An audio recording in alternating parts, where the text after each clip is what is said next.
Hello chess enthusiasts, my name is Miha and welcome to my chessrealm YouTube channel. So Dubai Open is underway, lots of good players are playing. Let's go to the second round, duel between Artur Davtyan and Vladislav Kovalev. Let's see what happened. Artur Davtyan had white pieces and he started with d4, knight to f6, c4, e6, knight to c3 and bishop to b4, and we have Nxd4 Indian defense, and white goes for the classical variation, queen to c2.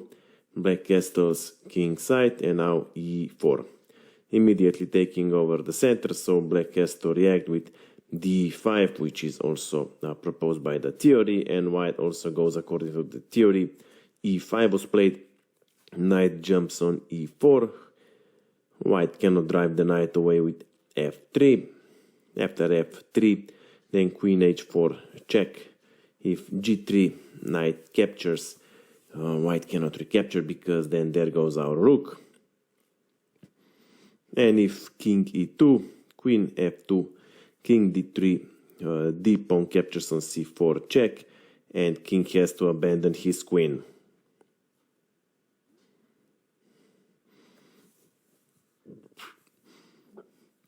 So in the game, bishop to d3 was played, also according to the theory. Now c5, knight to f3, c-pawn captures on d4, knight recaptures, knight to d7, attacking the pawn on e5, bishop to f4, defending, queen to h4, attacking the bishop. Well, if bishop goes to e3, pawn is not protected anymore, and if bishop to g3, the knight captures on g3, removing the defender of pawn on e5, and black would be much better. So in the game, g3 was played, defending the bishop, attacking the queen. Queen goes back to h5, white castles king side, and now black plays g5, attacking the bishop. So black starts action on the king side. Again, if white removes the bishop, then e5 pawn is for free. So white captures pawn on d5. Defender of knight on e4 is gone. So if black captures, white captures, and so on, it's not advisable for black to capture pawn on d5 because then knight recaptures, white is a pawn up. But also attacking this bishop on b5. Again, knight on e4 is also defenseless. Even if black would capture bishop on f4, bishop captures knight on e4, bishop runs on e5, and then knight e5. White gathered his pieces near the black king. Black cannot even develop his pieces because a knight has to protect this f6 square from forking. Even if king runs to h8 from forking, then knight captures pawn on f4. White is 2 pawns up and is totally winning. Okay, so in the game, knight captures on c3, b pawn recaptures, bishop is under attack, and bishop on f4 also. Still, it's not advisable for black to run with bishop on b4, because pawn on e6 is double attacked.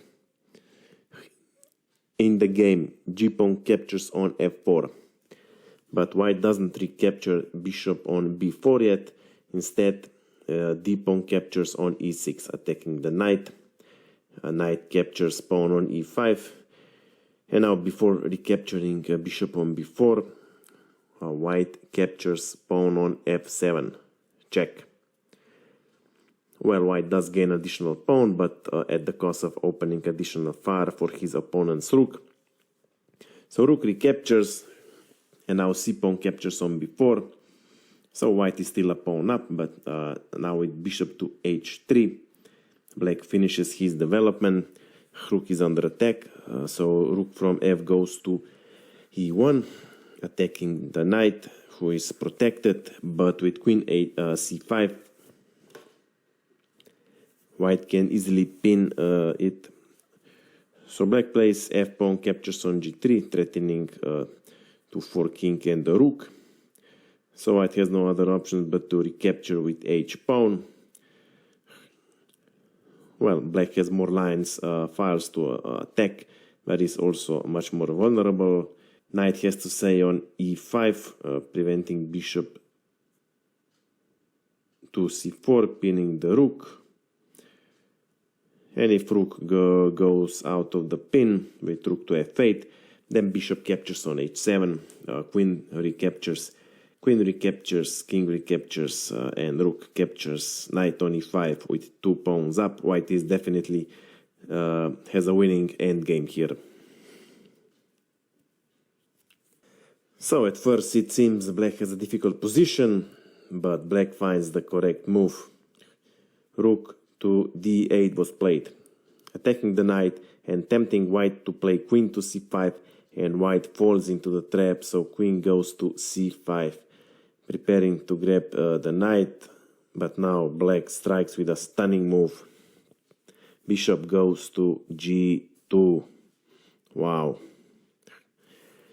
Well, black threatens to mate on h1. And if white creates an escape square on f2 with f4, then queen h1, check, king f2, knight d3, king e3, let's say queen e1, rook e1, and knight c5, and black is a whole rook and a piece up.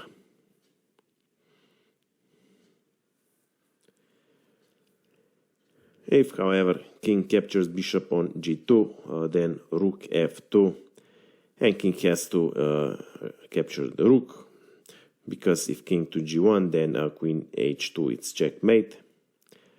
So after king f2, then knight d3, forking the king and the queen.